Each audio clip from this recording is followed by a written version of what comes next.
જયંતિને લઈને વાતચીત કરીએ તો અમારી સાથે ચારણ સાહેબ જોડાયા છે. તેમની સાથે વાતચીત કરીશું કે આજનો દિવસ કેવી રીતના રહ્યો હતો અને શું આ પ્રોગ્રામ કરવાનું ખાસ શું ઉદ્દેશ્ય છે તે વિગતવાર માહિતી જાણીશું.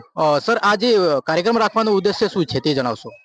हमारा भगवान गणो કે જે આદિવાસીઓના નેતા ગણો આઝાદીની લડતમાં એમને ઘણો જ ભોગ આપ્યો છે. અંગ્રેજોને ભગાડવામાં એનો મહત્વનો ફાળો છે. એના માનમાં અમે ટાટિયા મામા ભીલની જન્મ જયંતિ ઉજવીએ છીએ. જી બિલકુલ.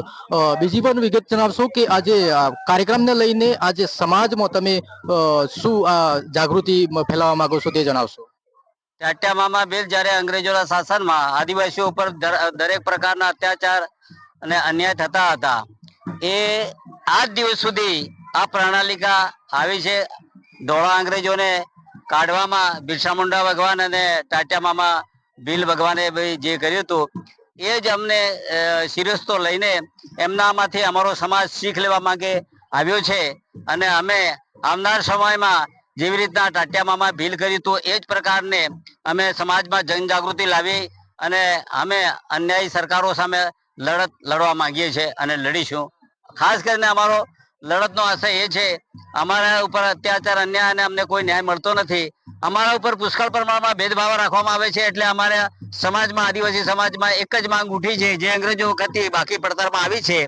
અમારો ભીલ પ્રદેશ અમારો જોઈએ અને ભીલ પ્રદેશના શાસનમાં અમે અમારો ન્યાય, હક, અધિકાર, જમીન, જળ, જમીન, જંગલ ઉપરનો જે અધિકારો છે એ અમે અમારી સરકાર વતી મેળવીશું. જી બિલકુલ. આ કાર્યક્રમને લઈને સમાજને શું કહેવા માંગો છો, શું સંદેશ આપવા માંગો છો આ કાર્યક્રમ થઈને તે બાબતે લઈને? હા, આ કાર્યક્રમ કરી અને અમે અમારા આદિવાસી ભીલ સમાજને એક સંદેશો પહોંચાડવા માંગે છે. અને અમારા સમાજમાં જનજાગૃતિ, એકતા આવે અને અમે શિક્ષણ બી આવે, એના માટે અમારા આજના પ્રોગ્રામમાં અમારા જુદા જુદા વક્તાઓએ આ શિખામણ આપી છે, ઉદ્બોધન કર્યા છે અને બોલ્યા છે. અને અમે એ સાથે અનુસરીને અમે આગળ વધવા માંગે છે.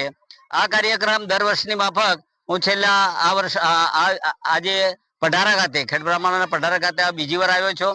અને આ આયોજનનું કામકાજ ને શી ફાળો હોય તો જગદીશભાઈ તરાલ છે.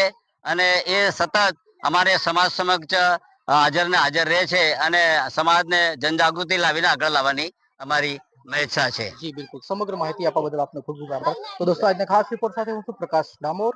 ધન્યવાદ.